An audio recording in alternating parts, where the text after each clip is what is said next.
One of the biggest reasons why people aren't making money right now is that they're using the wrong strategies.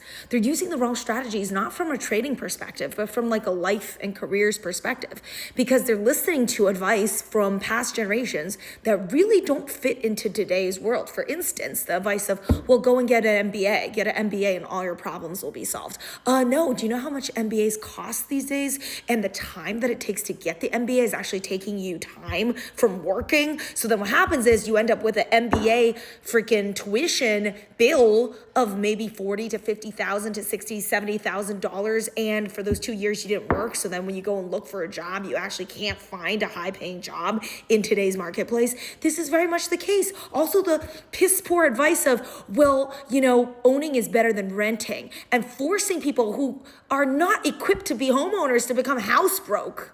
These are old school mentalities. Also, the whole advice of, well, Warren Buffett doesn't buy crypto, so you shouldn't either.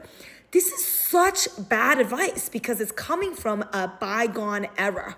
So if you want to make money in today's world, pay attention to what's happening right now. Try to see the future, not chase the past. A lot of the numbers from previous generations as it relates to, let's just say, home values, for instance, like the rent cost versus the owning cost. Before, the owning cost was cheaper than the renting cost, you can argue.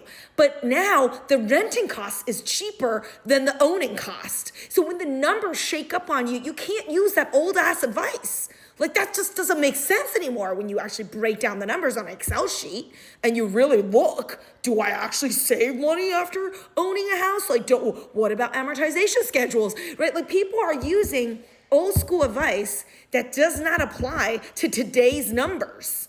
You can't say, oh, well, just buy treasury bonds. What happens when the US dollar depreciates?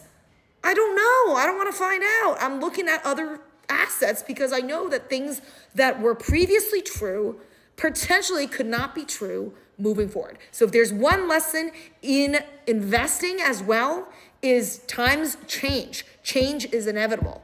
Do not consistently hold on to old advice without thinking in today's terms based on what we're seeing going on in today's world.